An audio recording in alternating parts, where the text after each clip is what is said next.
वक्त बचा रहे हैं नमाजों को छोड़कर, जाइए बचाइए, कहीं आपके करोड़ों की डील मिस ना हो जाए। कैसी बात कह दी लो बहना, दुनिया भी तो इम्पोर्टेंट है।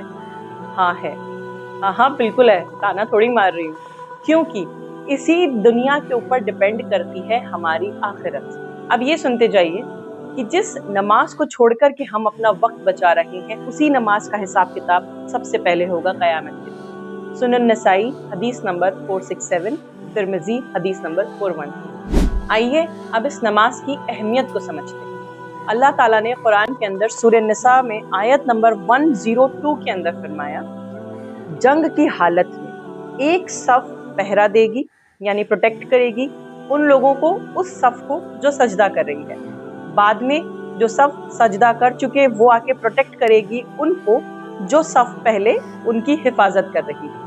ये है जंग का वाक़या, यानी जंग के वक्त में भी अल्लाह ताला ने नमाज को माफ नहीं किया। अल्लाह ताला चाहते तो जंग के दौरान इस नमाजों को माफ कर देते, अल्लाह तो रहमान है ना। क्यों नहीं किया? क्योंकि अल्लाह को पता है कि सजदा ही वो लम्हा है जिस वक्त बंदा अपने रब के सबसे ज़्यादा करीब होता है और उसके मामलात सबसे जल्दी सजदे में आसान होते हैं। सुना तो है आपने कि नमाज मोमिन की महराज है, यानी जब इंसान नमाज की हालत में होता है, सजदे की हालत में होता है, तो वो महराज पर अल्लाह से बात कर रहा होता है। हम जिस नमाज को छोड़कर अपना वक्त बचाना चाह रहे हैं ना, उससे हम अपने वक्त की बरकत को ख़त्म कर रहे हैं। पता है क्यों? क्योंकि जो इंसान नमाज के लिए वक्त नहीं निकाल सकता, अल्लाह ताला उसके सारे कामों को बिखेर देता है, शैटर कर देता है, फैला देता है और हम समेट भी नहीं पाते। लेकिन जो बंदा कामों से ज़्यादा पहले प्रायोरिटाइज करता है नमाज को और नमाज के लिए अपना वक्त निकालता है, अल्लाह ताला उसके तमाम तर कामों को समेट के उसकी आंखों के सामने रख देते हैं और उसके वक्त में बरकत हो जाती है। और नमाज ही वो चीज़ है जो हमारे और कुफ्र के दरमियान फ़र्क करती है। जिसने नमाज छोड़ दी उसने कुफ्र किया। तिरमिज़ी 2621। ये बताएं, शैतान ने अलग क्या किया था? क्या उसने अल्लाह का इनकार किया था?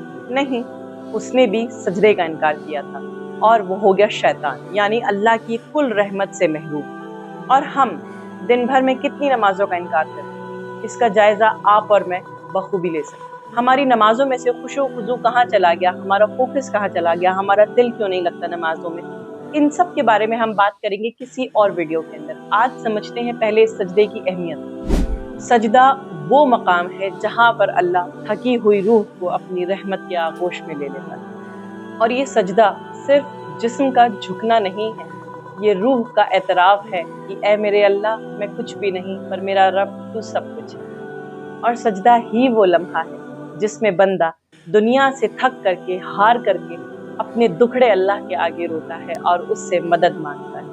सजदा ही वो नेमत है कि जहाँ पर हमारे तमाम तर मुश्किलों का हल एक अल्लाह पुकार करके मिल जाता है। जो कोई भी इन सजदों की लज्जतों को समझ जाता है, वो दूसरों के आगे इज्जतों को ढूंढता नहीं फिरता। अगर इंसान सजदे की लज्जत को जान ले तो किसी के कदमों में इज्जत को तलाश न करे। और जो सर सजदे में झुकते हैं वो दुनिया में किसी के आगे नहीं झुकते।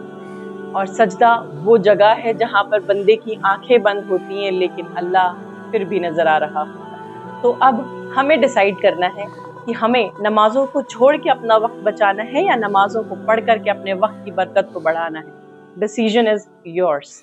मिलते हैं अगले वीडियो में।